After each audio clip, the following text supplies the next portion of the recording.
sinais e caminheiros, dirigentes e comunidades sempre alerta.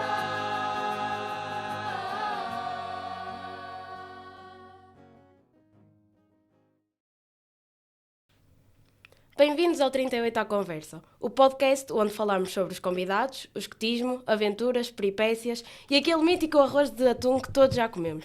Eu sou a Mariana, caminheira neste mesmo agrupamento, e hoje temos uma convidada que, além de nos manter na linha, tem um coração escotista gigante. Estamos a falar da nossa querida chefe de agrupamento, Julieta Ferreira. Antes de mais, bem-vinda ao primeiro episódio do 38 à Conversa. Podes só confirmar que não te obriguei a estar aqui, por favor. Boa noite. Obrigada pelo convite. E não vim aqui obrigada. Principalmente uma noite temporal como hoje. Como te sentes em ser a primeira convidada do nosso podcast? Muito nervosa. Muito nervosa. Estou na expectativa. Vamos falar um bocadinho sobre ti. Muito bem. Quem é a Julieta Ferreira? Ora bem, professora de primeiro ciclo há muitos anos, escoteira há mais ainda, não é? Portanto é difícil de separar as coisas. Mãe de 2 filhos já bem crescidos, casada e sei lá, como é que eu vou descrever mais? Não é uma pergunta assim tão difícil. Não é difícil, acaba por ser. Sei lá, não consigo dizer quase nada o não, portanto tento sempre fazer o possível para ajudar quem está à minha volta e isso compromete um bocadinho a minha vida, não é? A todos os níveis. Estou sempre pezinho no ar. Pois. O que é que fazes quando não estás a tentar controlar, assim, jovens muito aventureiros? Eu acho que já passei essa fase, eu já não estou na Alcateia há muitos anos. Não. Mas mesmo assim os maiorzinhos ainda dão trabalho. Dão trabalho, mas já não é um controle, não é? Não é essa palavra, não é? Nós, nos mais velhos, temos que ajudar, temos que conduzir um bocadinho os ímpetos e educar nesse sentido. O controle é mais para os pequenitos, não é? Certo. Por isso é que os banderlocks fazem parte do livro da selva. Recuando aqui um bocadinho, podes contar-nos um pouco sobre a tua infância? A minha infância. Tive uma infância normal. Eu cresci onde eu vivo neste momento, só que na altura era o limite da cidade. Agora já é quase Habitável. Centro da cidade, não é? A Póvoa cresceu para lá. Cresci numa casa muito ruralizada, tinha animais de quinta, tinha vindimas, a minha avó cultivava a terra. Portanto, eu cresci no meio de uma oficina de carpintaria, a cuidar dos coelhos, dos porcos, das galinhas. E, ao mesmo tempo, numa zona da cidade onde era expectável, aos 10 anos de idade, acabar a escola e ir trabalhar. Portanto, eu cresci sempre com o receio de ter que ir trabalhar. Não tinha bem a noção do que isso significava no meu seio familiar e, quando chegou a altura de mudar de escola, eu fui confrontada com essa realidade e fiquei com muito medo, porque a vida não é fácil quando se começa a trabalhar com 11 anos de idade. Portanto, depois daí em diante, quando a minha escolha foi ingressar na escola e continuar os meus estudos, eu fui sempre muito mais cuidadosa com as escolhas que fazia. Porque eu tive a percepção real de que ali havia um abismo entre ter uma vida melhor e repetir o que eu já conhecia. Tirando isso, era vir para os escoteiros. Eu queria vir para os escoteiros e não sei explicar quando é que eu tive esta vontade de vir. A verdade é que eu vim perceber se podia entrar nos escoteiros e só havia rapazes. Numa altura ainda complicada. Só havia rapazes. E depois eu tinha outra coisa. Lá em casa, se eu pudesse ir e voltar a pé, muito bem. Se dependesse de boleias, esquece que não há nada para ninguém. Portanto, a minha infância foi esta. Em 91, alguém me disse que já havia raparigas nos escoteiros. Eu imediatamente vim aqui, ali, na sede velhinha. E, portanto, uma boa parte da minha infância também passou por aqui. Passou por esta casa. E sempre tiveste esse espírito de liderança ou fugias assim dos trabalhos de grupo? Eu nunca me considerei uma líder. Nunca. Pelo contrário, eu tenho pavor a multidões. Eles sabem o esforço que eu estou a fazer aqui hoje. Não gosto muito de me expor, não gosto de falar em público, mas... Tudo a ver com o papel que... Exatamente, é precisamente isso. Não sei como é que vim parar neste momento a esta posição, mas lá está. é a perspectiva de não saber dizer um não quando me desafiam a isso. E eu penso, como um amigo meu há uns anos me dizia, se os outros são capazes, porque é que tu não has de ser? Claro. Portanto, aqui estou eu. E como é que a tua família lida com as horas perdidas nos escuteiros? Muito mal, Pois. naturalmente. A minha família e mais o meu marido, não é? Exato. Porque os meus filhos estão cá dentro, já estão mais que habituados, cresceram a ver a mãe aqui. O meu marido habituou-se. E faz parte assim um bocadinho de fora, mas de dentro também, esta vida dos escuteiros. Não percebi, desculpa. Se ele, ao participar, também acaba por pertencer aos escuteiros assim, de forma diferente. Ele foge Certo. com muita energia, não é? Ele evita, porque entrando depois fica difícil de sair. Exato. Mas é complicado gerir as noites de campo, gerir os acampamentos de muitos dias, porque não é só porque eu saio de casa, é porque saímos os três. Exato. E a casa de repente fica vazia, não é? É complicado. Mas há que dar o mérito, ele tem-se portado muito bem ao longo destes anos. Já vai há alguns anos. Tens algum hobby inesperado? Não, eu nem sei o que dizer. Entre o trabalho, a casa e os escuteiros não sobra muito tempo para mais nada. Neste momento estou com o projeto do livro dos 100 anos do Núcleo de Cego do Maio. Está quase, eu digo que está quase para aí há 2 meses. Não, está quase. Está a ser um trabalho muito interessante, muito desafiador. Tem-me roubado algumas noites e alguns dias inteiros, né, em pesquisas, e se calhar posso considerar um hobby, não é? Pronto. Tirando isso agora com o trabalho do Serão Poveiro, também é outro hobby, não é? Fazer pesquisa. A minha vida dá à volta disto. É entre o trabalho e isto, pronto. E alguma habilidade secreta que ninguém sabe? Acho que não tenho, Mariana. Nada assim que a Julieta faça e que ninguém sabe, mas que pode ser considerado muito boa a fazer? Assim, um bolinho de cenoura? Um bolinho de cenoura. Faço um bolinho de cenoura com cobertura de queijo mascarpone, que toda a gente gosta lá em casa. Pronto, podemos considerar isso uma habilidade. Podes, porque para o resto eu já nem tenho tempo. Pois, exato. Portanto, nem desenvolvo mais nenhuma arte porque já não consigo. Se tivesses de trocar de profissão com outro chefe do agrupamento, qual escolherias? De profissão? Sim. Dos chefes de agrupamento do nosso núcleo? Não, nos chefes do nosso agrupamento. Do nosso agrupamento. De profissão. Ainda são alguns. São. Mas eu acho que não saberia fazer tudo. E nenhum te desperta alguma curiosidade? Curiosidade, talvez. Por exemplo, acho muito interessante o trabalho da Rita, no trabalho na cooperativa agrícola. Não faço ideia do que ela faz. Mas é engraçado. Mas acho engraçado, ela anda na rua, não é? Fala com os agricultores. Deve ser um trabalho fora da caixa. Depois temos aqui os nossos amigos da eletricidade, não é? Eu gostava de saber. Às vezes dava jeito. Ajuda. Mas não sei se ia ser capaz. Confesso, acho que é a minha preocupação. Até gostava de saber fazer umas coisas diferentes, mas não sei se tinha talento para continuar. É melhor ficarmos com o ramo da professora, não é? É, exatamente. Temos agora a nossa primeira rúbrica deste podcast, que se chama Baden-Powell Aprovaria. Achas que estás pronta para este desafio? De todo. Basicamente, esta rúbrica consiste em responder a algumas perguntas sobre vários temas do escotismo. Vamos lá ver. Isto tem tempo, não é? Eu já sim, avisado, sim. Tem tempo. Eu ligo muito mal a versão. Vamos lá. Já estamos em jogo, portanto. Um silêncio bom agora.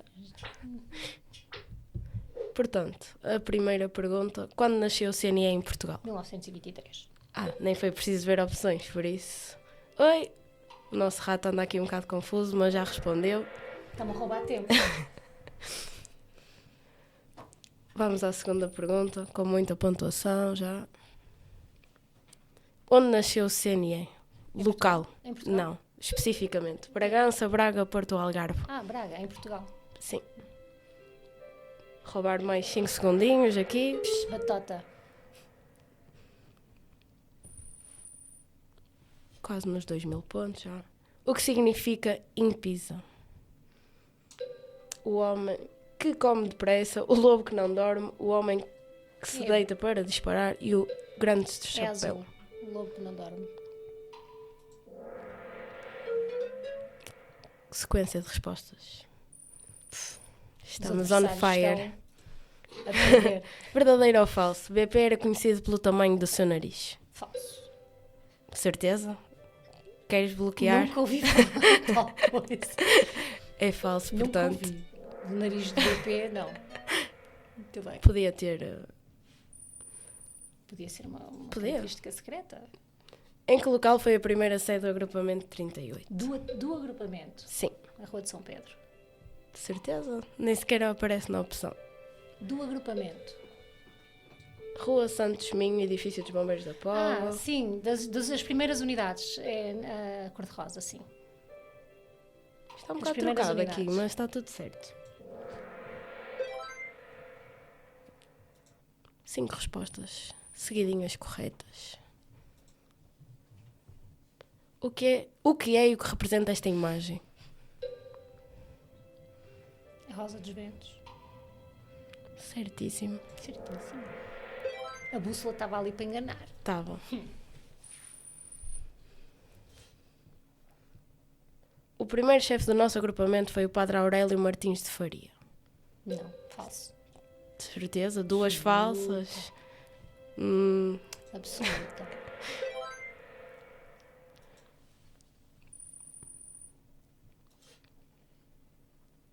Qual é o dia de São Francisco de Assis? Ui, vai ser a primeira errada agora. É outubro. Pois. 4 de outubro. 4 ou 5? Eu acho que é 4, Lúcia. Não vale ajudas do Eu acho público, que não temos esse... Já esgotei, mas eu acho que é 4. Pronto, vamos bloquear? Bloqueia. Certíssimo. Ah, Vamos à última pergunta, penso eu. Qual é o 7º artigo da lei? Como chefe do agrupamento... mas eu não sei por ordem. Esta é para cortar, ok? É curtinha esta a resposta. Eu não sei. Quero uma ajuda do público? Quero uma ajuda do público, quero a resposta certa, se faz favor, porque a ordem deles agora, sob pressão, eu não estou a conseguir.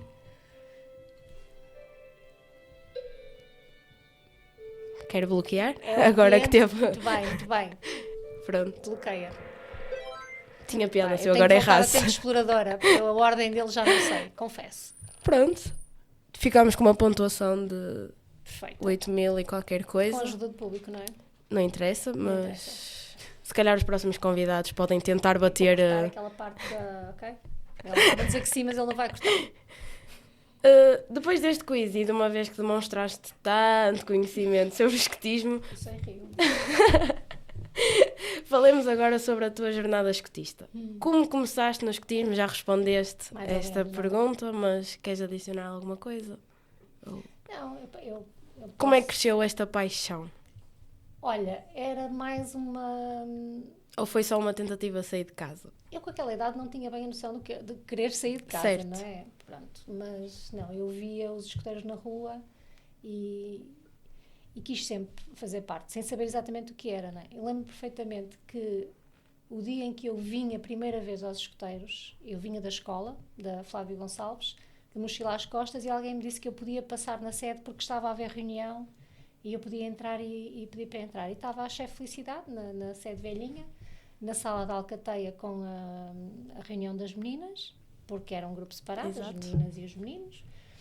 E eu disse que queria entrar para os escoteiros e a partir dali já Foi nem me sempre lembro a andar. muito mais do resto. O outro mas passo foi chefe de agrupamento logo. foi logo a seguir. Foi. Foi logo a seguir.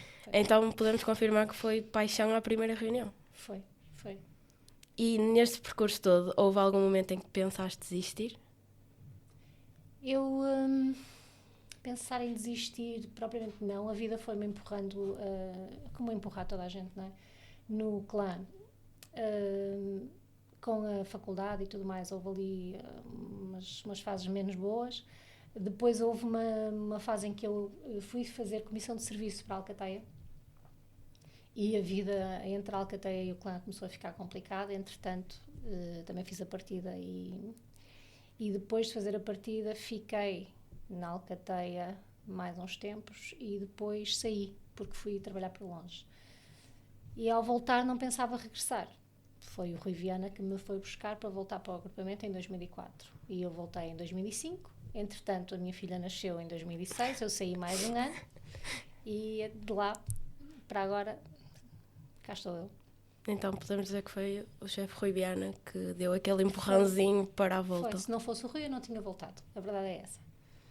A primeira vez que lideraste ou organizaste um acampamento, foi um desastre total ou um sucesso inesperado? Eu nunca liderei um acampamento. Estive sempre na retaguarda e fui responsável por algumas secções do acampamento. Desastre total não terá sido. Mas já andou ali todos. Mas há sempre aqueles imprevistos engraçados que na hora não têm graça nenhuma, né? E depois mais tarde é que nós percebemos que os problemas até nem tinham importância nenhuma, mas tudo se resolve. E na hora do aperto há sempre alguém que desenrasca. Há sempre alguém que nós podemos pedir ajuda e está tudo bem. Então até podemos dizer que correu bem. Foram correndo. Eu acho que os miúdos não perceberam, portanto é a parte mais importante. Se pudesses criar uma nova tradição escotista, qual seria?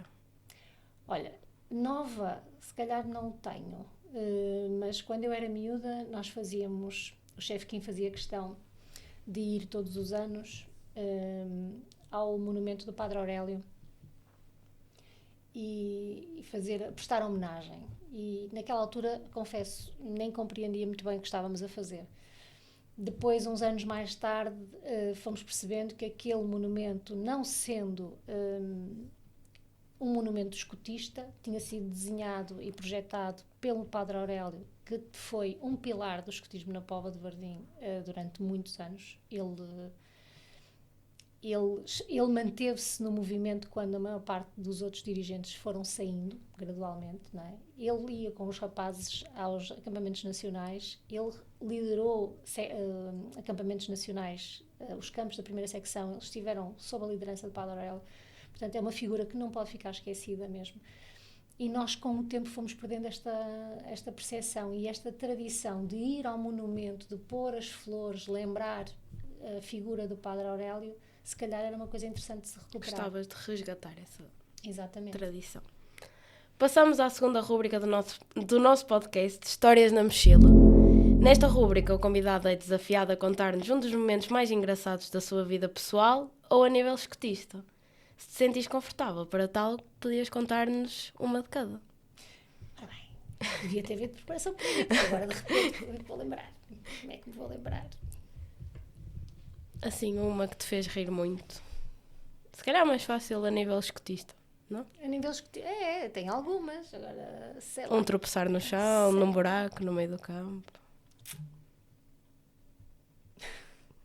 Não vai surgir nada.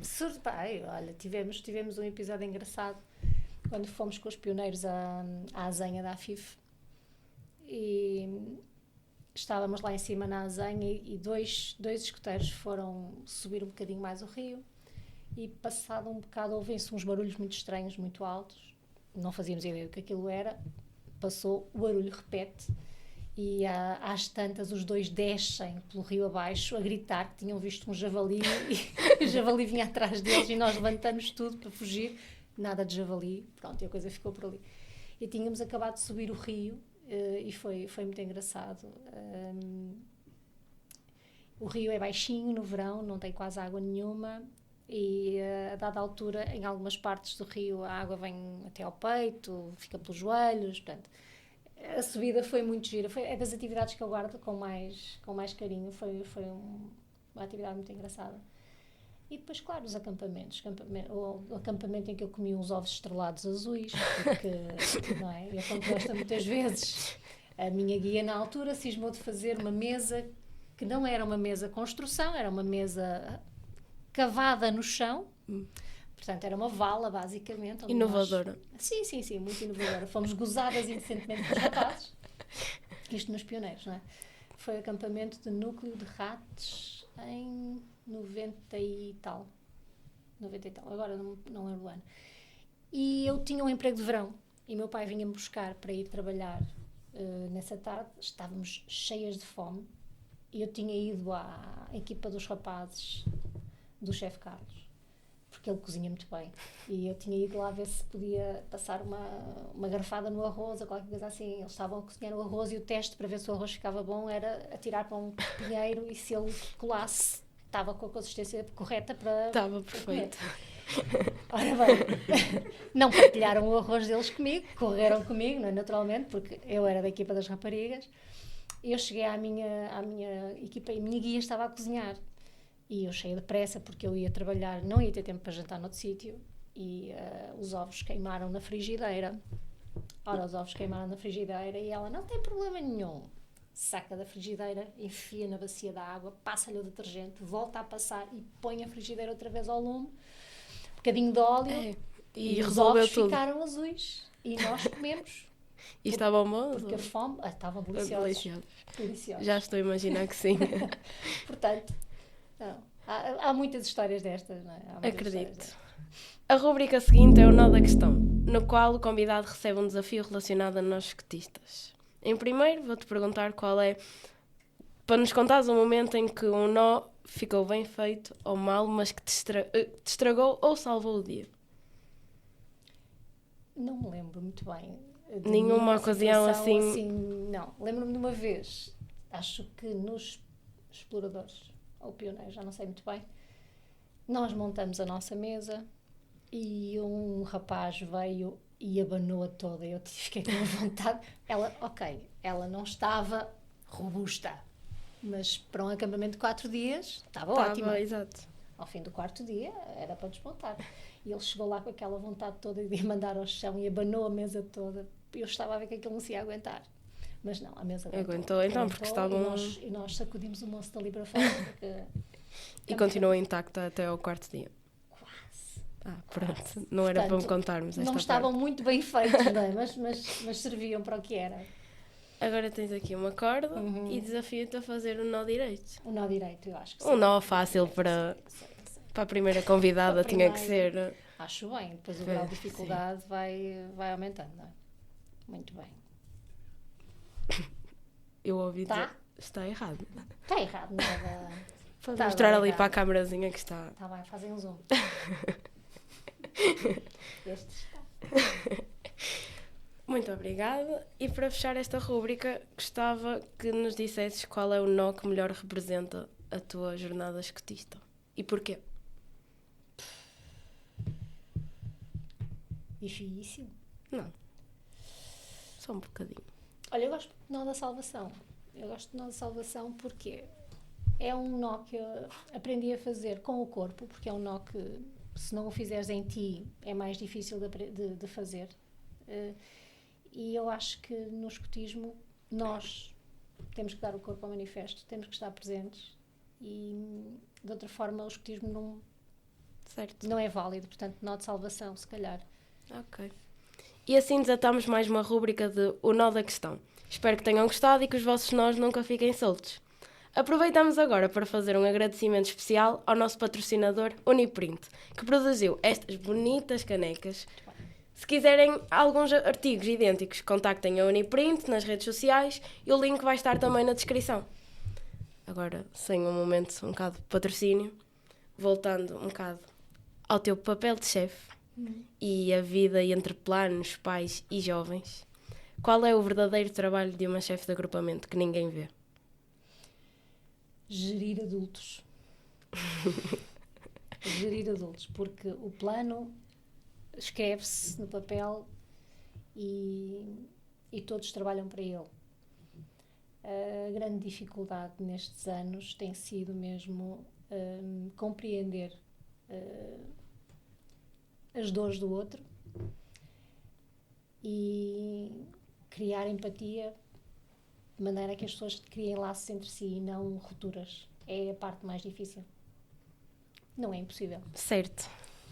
Como lidar com os pais que pensam que os filhos vão para a selva sem retorno? É dizer que eles não voltam. Exato. Não voltam. É dar... Eles vão, mas... Desculpe lá, mas vai ficar sem filhos, vai... Não, eu tive no acampamento regional de 2016. Eu estava com o clã, mas tive que ir com a Alcateia, com um bando. Porque a chefe da Alcateia a mãe ficou doente. E ao entrarmos no autocarro, e eu conhecia os miúdos todos, e os pais também me conheciam, uma mãe virou-se para mim e disse-me: ele vai, mas se ele chegar lá e quiser vir embora, telefona-me que ele volta. Eu disse: não, ele vai entrar neste autocarro E nunca comigo, mais volta. e só vai voltar comigo daqui a 8 dias no mesmo autocarro. Portanto, esquece que eu não te vou ligar.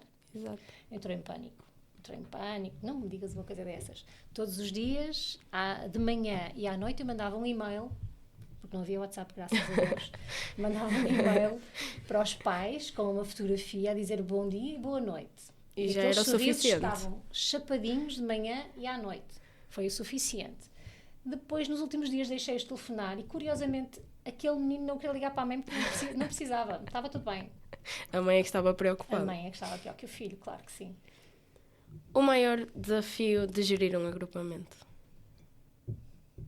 Olha, o tempo é um obstáculo, não é? Porque eu percebo que as estruturas precisam do elemento aglutinador muito presente. Portanto, sim, o tempo é um obstáculo. Não vou dizer que não há aqui sábados em que não me apetece vir à sede e que há muitas tarefas que não me apetece fazer, mas faço. Certo. Portanto, acaba por ser um problema, não é? E lá está, o gerir as dificuldades de comunicação, os recados, a informação que não passou, devia ter passado, o que eu compreendi desta mensagem e daquela, portanto, é tudo muito difícil. Acaba por ser maçador. Maçador não diria, é desafiador, não é? Porque eu me preocupo efetivamente, se eu tenho aqui um dirigente que me diz, mas eu não sabia de nada, ok, a primeira coisa que eu faço é pensar onde é que eu falhei. Porque se a mensagem não passou, a responsabilidade é minha. Certo. Ponto final. Mesmo que eu tenha pedido a outra pessoa para o fazer. E eu tento, e eu sei que não consigo, não somos infalíveis, mas eu tento sempre não repetir o mesmo erro. Pronto. Eu tento aprender com os meus erros, eu tento ouvir as pessoas que estão à minha volta. Porque isto é a minha casa, mas eu não sou esta casa. Portanto, a ideia é sempre preparar para que alguém se sinta confortável o suficiente para, a seguir, eu poder ir embora. Ter o trabalho mais ou menos feito. Se pudesses delegar a coisa mais chata da chefia, o que seria?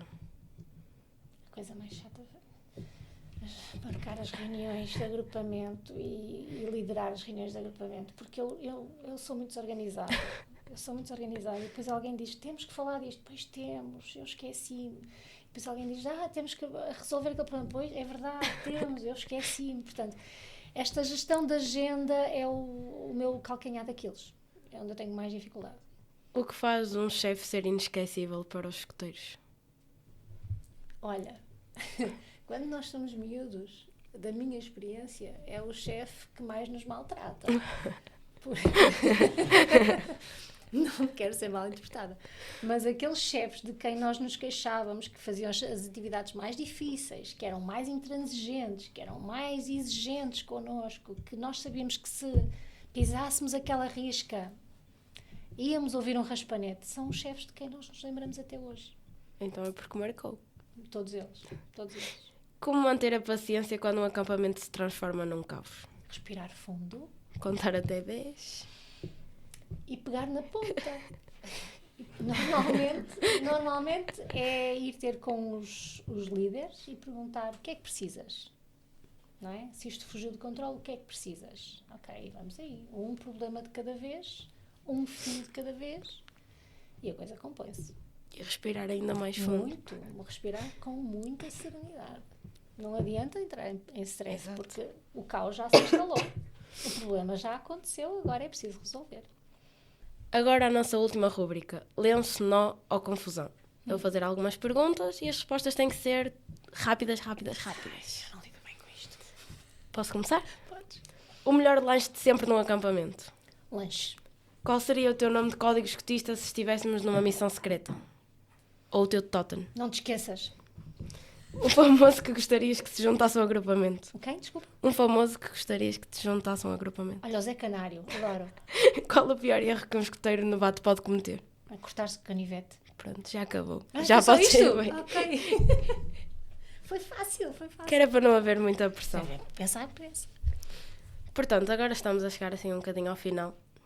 E gostava de saber, se pudesse dar um conselho aos jovens escoteiros, qual seria? Não é fácil todos os dias, mas as melhores coisas da minha vida saíram daqui. Portanto, se o escotismo é uma coisa que é importante para vocês, vai sempre haver obstáculos, vai sempre haver problemas, vai sempre haver barreiras que é preciso ultrapassar.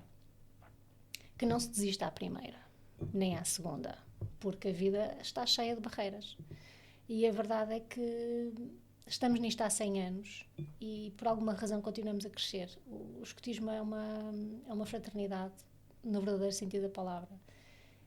As minhas grandes referências na minha vida são histórias daqui, são pessoas daqui e que mesmo que já cá não estejam, continuam a ser as minhas referências. Portanto, se é isto que vocês gostam, não desistam, porque aparecem problemas na vossa vida. Vai aparecer em todo lado. Como vejo o futuro do nosso agrupamento? Eu vejo muito bem. Tanta gente nova. Eu adoro. Não, vejo com bons olhos. Tivemos aí uns anos Prontos muito para mais difíceis. 100? Eu espero que sim, não é para fechar a porta. Tivemos aí uns anos difíceis, em que eu acho que durante 10 anos, acho que foi isso mais ou menos, não tínhamos novos dirigentes. E felizmente... E agora temos quase até demais. Não quero mais. Não quase. quero mais. E felizmente já vejo essa tendência a inverter-se. Portanto, para mim é uma satisfação muito grande que haja gente que cresceu e que acha que pode fazer crescer aqui o 38. E agora a última pergunta. A última, prometo. Qual é o teu maior objetivo no escotismo? Sair e deixar a casa bem entregue. Só? Chega a isso? Eu acho que como missão é esse o objetivo de qualquer um de nós. Nós já crescemos aqui, já recebemos muito. Já retribuímos.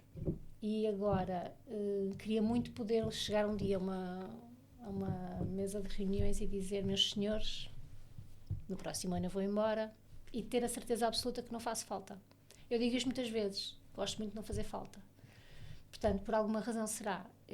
O objetivo de estar aqui é educar e passar testemunho, não é ficar com ele nas mãos.